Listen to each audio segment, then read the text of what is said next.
ayat mustaquna li nur jamalih sallu alaihi wa sallimu taslima Allahumma salli wa sallim wa barik alaih. Wa qala Allah ta'ala fil Qur'anil Karim qul huwallazi ansa'akum wa ja'alakum sam'a wal absara wal afidah qalilan ma tashkurun. Wa qala Rasulullah sallallahu alaihi wasallam man la yashkurun nas yashkurullah. Alhamdulillah, pada malam hari ini kita berkumpul kembali dalam acara rutinan kita, majlis pada malam Kamis, ya, yang insya Allah mudah-mudahan majlisnya panjang, kitanya semangat, ya. Amin. Karena alhamdulillah setiap yang namanya majlis itu pasti orang itu termasuk orang pilihan. Karena tidaklah orang itu digerakkan Allah untuk bisa hadir pada majlis taklim ataupun pada jalan kebaikan, melainkan orang-orang tersebut adalah orang-orang yang dipilih sama Allah Subhanahu wa taala. Di sini ya Habib hendak menjelaskan tentang masalah ya seperti ayat yang pernah kita baca tadi, ya, yang selalu kita baca, ya.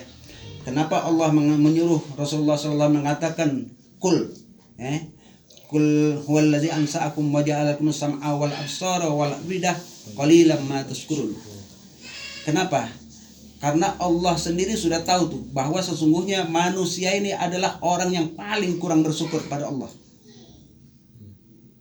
Kenapa? Allah sudah berikan kita dengan nikmat berbagai macam, tapi kita masih kurang mensyukuri atas nikmat yang sudah Allah berikan. Makanya di dalam syukur tersebut, ya, apabila kita lakukan, di dalam kita bersyukur kepada Allah, niscaya kita akan mendapatkan fadilah yang sangat besar jika seandainya orang itu memahami tentang masalah syukur. Misal satu gambaran aja, ya, dalam hadis Rasulullah SAW mengatakan barang siapa yang mengucapkan kalimat alhamdulillah 100 kali dalam satu hari, ba'da subuh sampai ke ba'dal asar, ya, dia mengucapkan kalimat syukur tersebut, maka dia seolah-olah dia telah bersedekah dengan 100 kuda perang. Mengucapkan 100 kali dalam syukur, ya. Belum lagi syukur yang lain. Syukur-syukur yang lain di antaranya apa? Misalnya antum membaca jazakallahu sayyidina Muhammadin anna khairah, jazakallahu sayyidina Muhammadin anna mahwa ahlu. Itu berapa banyak malaikat sibuk mencatat. Itu juga bagian daripada kalimat syukur.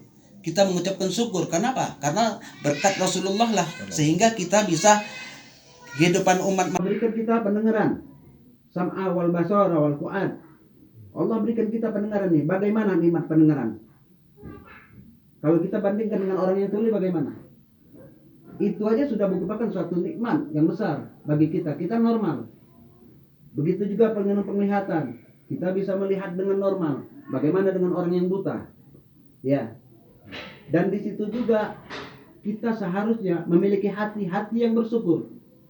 Kenapa di dalam hati tersebut Allah katakan di situ kan qalilan ma tashkurun. Kebanyakan di dalam hati manusia itu kadang-kadang dia mengucapkan syukur tapi hatinya tidak menerima. Nah, itu kadang-kadang tidak sinkron. Nah, makanya di sini, ya, kita belajar tahap demi tahap untuk bisa menjaga hati-hati kita.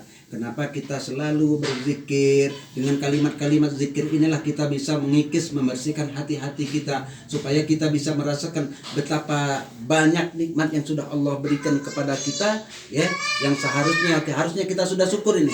Ya, seharusnya kita syukuri. Kenapa? Orang yang bersyukur kepada Allah artinya dia sudah ridho dengan apa yang Allah putuskan kepada dirinya. Ya, Allah sudah berikan kepada kita nikmat yang begitu besar, ya. Dengan hal yang kecil kadang-kadang kita menjadi kufur. Ya, makanya kita harus bersyukur. Bersyukur kenapa? Makanya kita boleh tampakkan di dalam syukur tersebut. Boleh kita. Misalnya kita Allah anugerahkan kepada kita pengen sedekah walaupun di depan orang, enggak jadi masalah. Yang paling penting kita menunjukkan di sini bahwa bukan artinya kita ujub. Nah, kembalinya kepada niat kita tadi. Melihat antum tuh misalnya wa amma bi ni'matika rabbika fahaddis. Di sini antum menjalankan daripada apa yang sudah Allah berikan kepada antum dengan nikmat tersebut, antum katakan bahwa sesungguhnya semuanya itu atas karunia Allah Subhanahu wa taala. Sebagaimana Nabi Allah Sulaiman banyak dia berikan Allah nikmat yang tidak ada tandingannya di dalam dunia ini, dia diberikan semuanya. Tapi Nabi Allah Sulaiman termasuk mengatakan apa? Hadza min fadli rabbi. Ini adalah karunia dari Allah Subhanahu wa taala. Nah, jadi kita kembali di sini untuk kita belajar Ya, belajar terus dan belajar untuk bisa merasakan bagaimana cara bersyukur yang benar. Sebagaimana dalam hadis juga Rasulullah SAW mengatakan, ya, Innallaha yuhibbu, sesungguhnya Allah cinta nih. Anyara, di antara yang Allah lihat, ni'matahu, anyara athara ni'matihi ala abdihi. Apa di antaranya? Allah cinta kepada seorang hamba yang apabila Allah berikan karunia-Nya tersebut, dia pergunakan karunia itu sebaik-baiknya. Artinya memiliki bekas. Ya. Ya, kalau kita misalnya kita manusia aja, seperti yang pernah ceritakan dulu juga sudah pernah, kalau nggak salah hadis ini ambil buka. Seandainya antum aja, ya, antum nih, ana berikan baju nih, ana berikan baju. Pas ana datang ke rumah antum, ya, ternyata baju yang ana berikan antum buat kesetan nih. Antum injak buat kesetan, kira-kira bagaimana lah ana yang memberi? Sakit hati.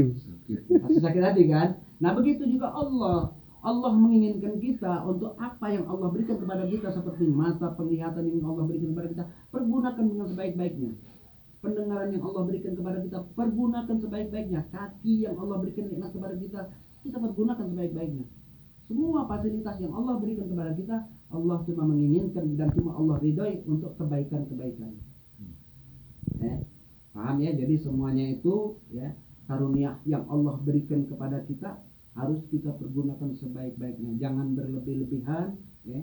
Jangan juga kita merasa sombong, jangan kita merasa ujub atas nikmat yang sudah Allah berikan, walaupun kita diberikan kelebihan. Kalaupun kita pengen menunjukkan, cuma kita tunjukkan bahwa sesungguhnya kita ini bersyukur atas nikmat yang Allah berikan kepada kita.